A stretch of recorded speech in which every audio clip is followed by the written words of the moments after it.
అది 2009 సెప్టెంబర్ 2. ఆ రోజు ఉదయం ఆంధ్రప్రదేశ్ ముఖ్యమంత్రి వైఎస్ రాజశేఖర రెడ్డి ఒక అధికారిక కార్యక్రమం కోసం హైదరాబాద్ నుంచి బయలుదేరాడు. ఆయన ప్రయాణిస్తున్న హెలికాప్టర్ కొన్ని గంటల తర్వాత గమ్యస్థానానికి చేరుకాల్సి ఉంది. కానీ ఆ హెలికాప్టర్ ఒక్కసారిగా రడార్ నుంచి అదృశ్యమైంది. ఆ తర్వాత మొదలైన సెర్చ్ ఆపరేషన్ దేశవ్యాప్తంగా ఉత్కంఠ రేపింది. చివరికి నల్లమల్ల అడవుల్లో హెలికాప్టర్ శకలాలు కనిపించాయి. అందులో ఉన్న 5 మరణించారు. అసలు ఆ రోజు ఏం జరిగింది? హెలికాప్టర్ ఎందుకు కూలిపోయింది? వాతావరణమే కారణమా? పైలట్ తప్పిదమా? లేదా హెలికాప్టర్లో ఏదైనా సాంకేతిక సమస్య వచ్చిందా? మరియు ముఖ్యంగా ఇది నిజంగా ప్రమాదమేనా? ఈ వీడియోలో అందుబాటులో ఉన్న అధికారిక విచారణ వివరాల ఆధారంగా మొత్తం విషయాన్ని టైమ్ లైన్లో తెలుసుకుందాం. 2009 సెప్టెంబర్ 2న వైఎస్ఆర్ ఉమ్మడి ఆంధ్రప్రదేశ్ ముఖ్యమంత్రిగా ఉన్నారు. ఆ రోజు ఆయనకు చిత్తూరు జిల్లాలో అధికారిక కార్యక్రమాలు ఉన్నాయి. ఉదయం హైదరాబాద్లోని బేగంపేట్ విమానాశ్రయం నుంచి ప్రభుత్వానికి చెందిన బెల్ 430 హెలికాప్టర్ వీటి ఏపీజీ బయలుదేరింది. హెలికాప్టర్లో మొత్తం 5 ఉన్నారు. ముఖ్యమంత్రి వైఎస్ రాజశేఖర రెడ్డి గారితో పాటు ఆయన principal secretary P Subrahmanyam, chief security officer ASC Wesley, pilot group captain SK Bhatia మరియు co pilot captain MS Reddy ఉన్నారు. డీజీసీఏ ప్రకారం హెలికాప్టర్ ఉదయం సుమారు 8:38 బేగంపేట నుంచి బయలుదేరింది. ప్రారంభంలో ప్రయాణం సాధారణంగానే సాగింది. కానీ ముందున్న మార్గంలో వాతావరణ పరిస్థితులు అనుకూలంగా లేవు. ఆ రోజు హెలికాప్టర్ వెళ్లాల్సిన మార్గంలో మేఘాలు, వర్షం మరియు తక్కువ విజిబిలిటీ ఉన్న ప్రాంతాలు ఉన్నాయి. నల్లమల్ల ప్రాంతం స్వభావంగానే కొండలు, అడవులతో నిండి ఉంటుంది.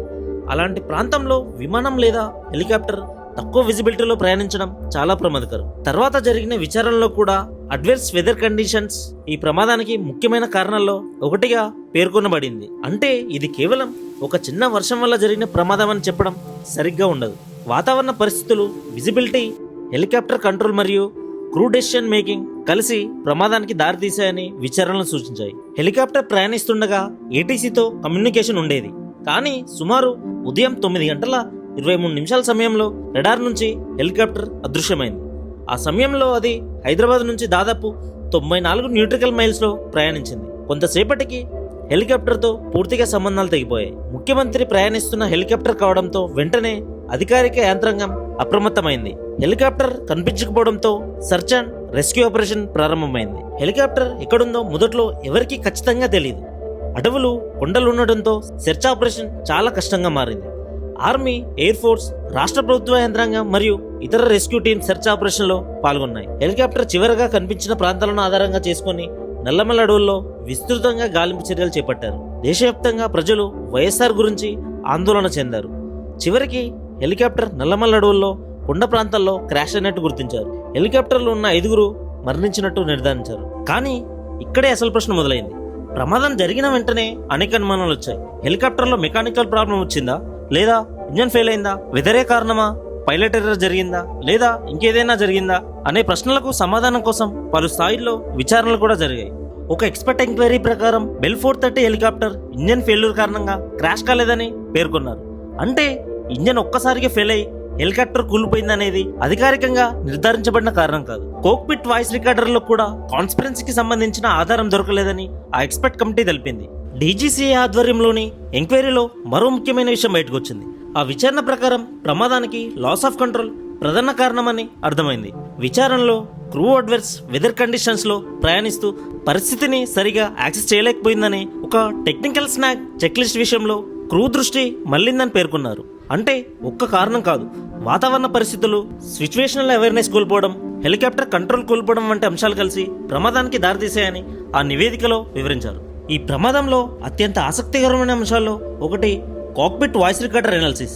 తర్వాత నివేదికల ప్రకారం కో పైలట్ హెలికాప్టర్ ఆల్టిట్యూడ్ తగ్గుతుందని అలర్ట్ చేశాడు.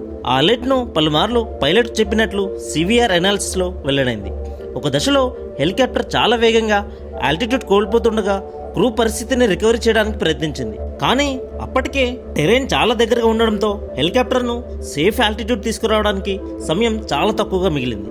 ఈ నివేదిక ప్రకారం పైలట్కి క్రాష్ నివారించడానికి కేవలం సుమారు 18 సెకండ్ విండో మాత్రమే ఉన్నట్లు ఎనాలిసిస్ వెల్లడించింది.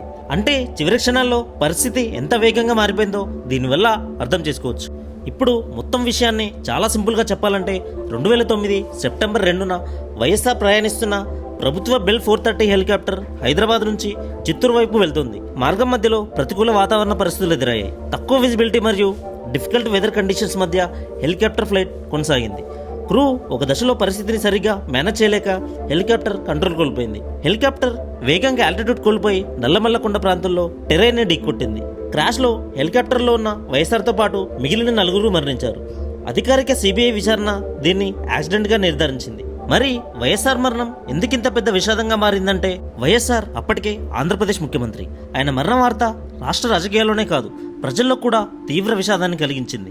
ఒక ముఖ్యమంత్రి ప్రయాణిస్తున్న హెలికాప్టర్ అదృశ్యం కావడం, దాదాపు గంటల పాటు ఆయన వేరే బోట్స్ తెలియకపోవడం, ఆ తర్వాత నల్లమల్ల అడవుల్లో హెలికాప్టర్ శకలాలు కనిపించడం, ఈ సంఘటన మొత్తం ఒక విషాదకరమైన అధ్యాయంగా మిగిలిపోయింది.